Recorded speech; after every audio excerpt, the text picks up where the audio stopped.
great podcast from Dr. Wayne Dyer that I listened to today, and that just inspired me to share. I feel like someone out there will need to hear this.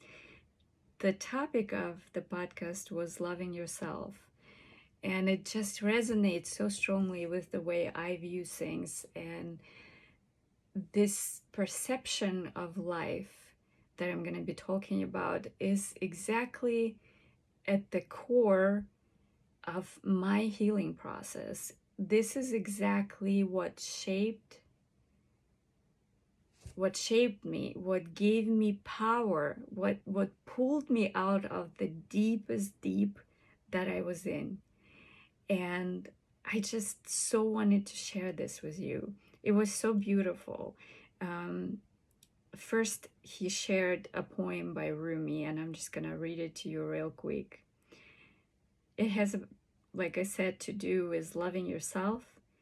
So Rumi said, "You who seek God apart, the thing you seek, the art, If you want to seek the beloved face, polish the mirror and gaze into that space."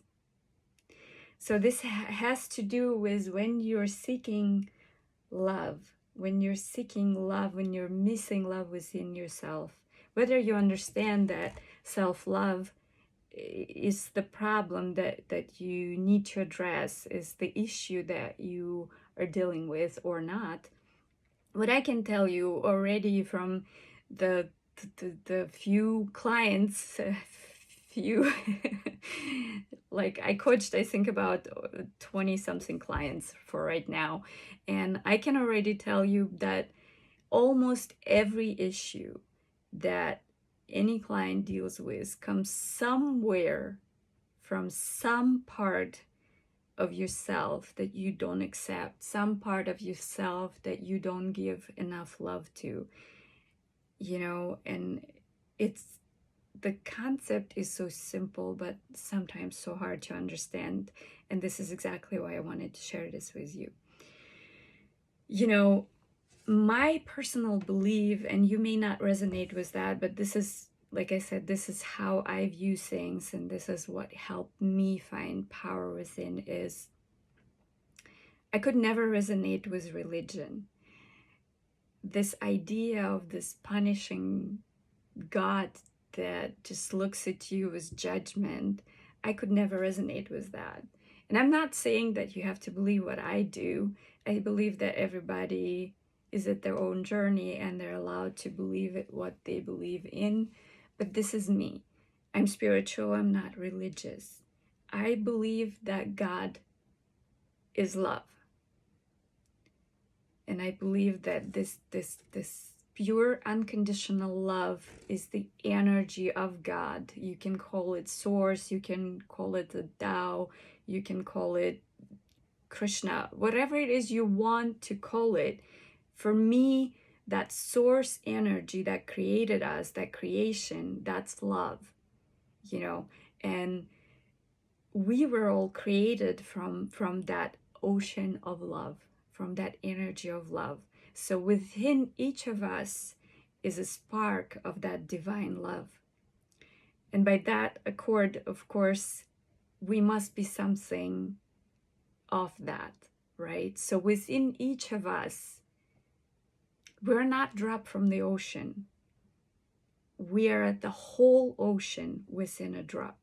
So each of us is a drop, but the whole ocean, the whole idea of God, this love, is all within us. I hope you understand what I'm meaning. Let me know if you resonate with that idea. But the first introduction to that came from Dr. Wayne Dyer. I'm a big fan of Dr. Wayne Dyer, and as soon as I heard that, I resonated so strongly with it that for me there was no going back. That was it.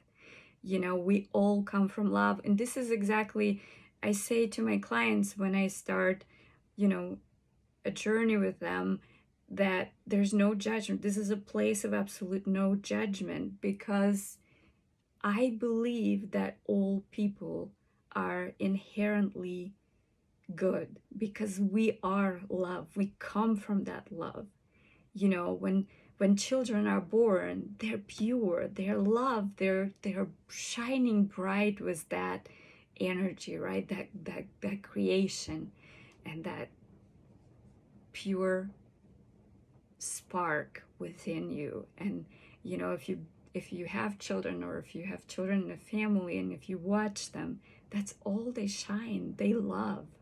Children, you know, show us again and again. They're here. They remind us of that pureness, of that love within. I know anytime I want to connect to that love, when I meditate, I think of my children, because it fills me with that unconditional love, and that feeling then I can spread across, you know. And like the 6 phase meditation that I like to do from Vishnu Lakiani, who's a founder of Mind Valley, that's how I connect to pure love. That's how I connect to that source energy. So if we all come from love, you know, a lot of us are, when we look in the mirror, we think, who do I see in the mirror? And if you suffer from this feeling of not being worthy enough, of not being good enough, then just remind yourself where you come from. You come from God. You have a God within you. There's that spark of love, that spark of that God energy within you. So remind yourself of that, and then ask yourself, if God is within you, if that love, that spark is within you, when you look at yourself in the mirror, what do you think God sees through your eyes? If God is love, the only thing it can feel, it can see, is love, right? So when God loves at you and you're part of it, and it's love, the only thing it sees in you is love. So when you look at yourself and you don't feel love for yourself, if you don't feel worthy, if you don't feel good enough, then remember where you came from. And remember that as a child of God, as a spark of God, as part of that big consciousness, take away that judgment. The only thing, the only true thing that you should be able to see is love. Anything else is clouded by judgment that comes from your ego. Now, don't get me wrong, ego has its place. It's there to protect our physical body. It's there to, I don't believe that ego is there to manipulate us. I think that we have to make the ego our best friend and use it to our advantage. You just can't let yourself be ran by the ego. So whenever you look at yourself in the mirror, ask, what would God think? If God is love, the only thing it can think is, I love you, right? That's the only feeling that it has. And as I was thinking about that, another thought came up, and you know, the creation of duality. Why are we here on this earth, and why are we suffering and experiencing duality, experiencing dark times, experiencing pain, physical pain, emotional pain?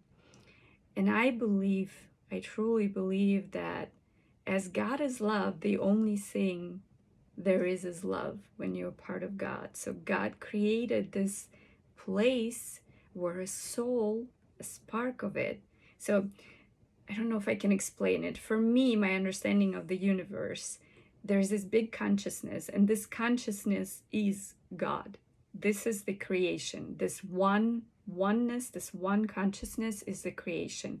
From that creation, God sends like little sparks, little souls, 2 different dimensions. And as they're being in different dimensions, these sparks of this big consciousness, they expand through experiences. And all of that collected experience, all of that expansion feels the consciousness. So God experiences life through you. It experiences through this duality. You know, without dark, there will be no light. Without pushing and failure and losing, you will never know what's winning like. Without, you know, maybe feeling the hunger, you will never know how good food tastes, right? There's always this duality that needs to exist for us to experience the highest of the high. We have to experience some lows in order to experience some highs, right? That's how this existence on earth functions. And I believe this is why earth is created. This is why we're here. We're here through this duality to experience and expand. And I know a lot of people try to chase their purpose, and I think this is our purpose, is to come here and to experience this duality. And God, through you, through each soul's experience, God experiences life. You know, it experiences the highs and the lows, because only with the lows you can experience the highs. Only when you have that duality, that contrast, then you can experience the true highs. And you know, there's nothing that you have to do for God to love you. You're here because it wants you to experience life. For me, like, in simple terms, if I think about us as a soul coming here to this earthly experience, it's like we're here to play a game. And some of us will stay longer in the game and some are not. And by longer, I don't mean the time experience, not the linear experience. Some of us will go farther in our journey of awakening, and those are the ones who stay longer. Even if your linear time is not that long, that doesn't matter. And some of us will stay in a lower consciousness in this time, in this incarnation, and you know, and it's all part of playing a game. For me, life is about expanding. It's about playing this game of life. And I used to question the idea of hell and the idea of heaven. Now my understanding is that we have the power to create heaven or hell here on earth. And when we return home, we return to God, to consciousness, to love. So the hell and the heaven for me is the experience that I have here on earth. And a lot of this experience come from the perception that we have about life. First, of course, do you live in the friendly or unfriendly universe? I believe that we're supported. That's my truth. That's what I live in. I believe that there is God that loves me unconditionally, that there is angels and guides who are here to guide me through this experience. My soul, you know, my soul family is here to guide me, and that gives me such power. And I know that I'm playing this game and I'm having fun, and when it's time for me to go, then I will go, and I will be ready for the next step of my game. And it's with this excitement, when you go at life with this excitement, that's when you become empowered, when you feel the power of God within you, you feel the power of love within you, and you just are excited for the game with all its bad times and all its good times. And I'm just grateful for all of it, and because they're all part of this experience, they're all part of our extension. So let me know how you resonate to that. Now you really know how I think about the universe and God. And if you want to question some of the ideas or talk about some of it, so let me know. I'm here for you. So love and light, and I'll see you all soon.